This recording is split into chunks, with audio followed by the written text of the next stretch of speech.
I never thought I'd be the woman sitting alone in a lawyer's office, signing away a decade of my life. 10 years of marriage, sacrifice, and building a future, reduced to a few legal documents and a curt good luck. It all started a few months before our 10-year anniversary. My husband, Daniel, had become distant, staying late at work, glued to his phone, uninterested in me, in our home, in anything we had built together. I thought it was just a rough patch. Every marriage has them, right? Wrong. One night, I planned a romantic dinner. Candles, his favorite meal, even wore the dress he once said made me look like I belonged on a magazine cover. He came home late. When he finally walked through the door, he barely glanced at the table before sighing and rubbing his temples. "We need to talk," he said. And just like that, my world came crashing down. He wanted a divorce.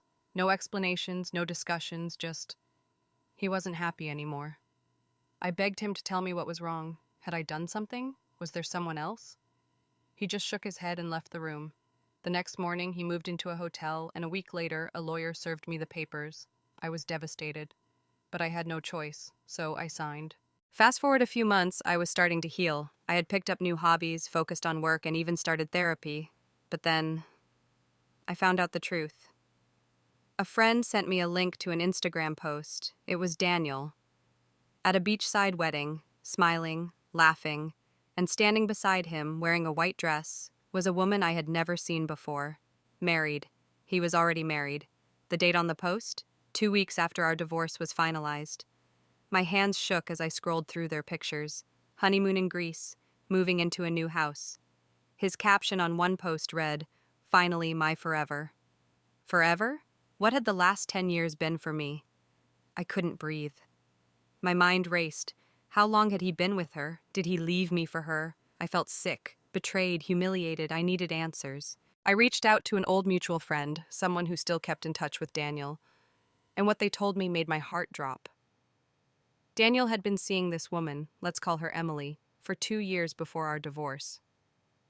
2 years. He had planned everything.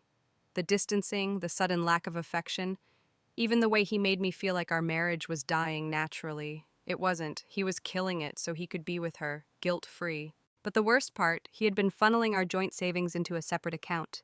Money we saved for vacations, a house upgrade, even a possible child someday. He had used it to start a new life with Emily. I felt like a fool. But I also felt something else rising inside me, rage. So, I did what any betrayed woman would do. I lawyered up. I dug through old bank statements, emails, anything that could prove what he had done, and guess what? His little financial move wasn't as legal as he thought.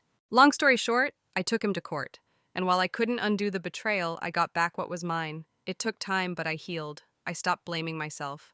I stopped replaying our conversations, trying to find the moment I lost him, because the truth was, I never did. He made his choice, and now I had the power to make mine. And let me tell you, revenge isn't always about destruction.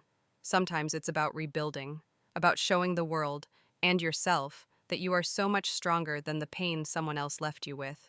So, to anyone out there who feels broken after a betrayal, listen to me. You are not done. Your story is just beginning. Have you ever been betrayed in a way that changed your life forever?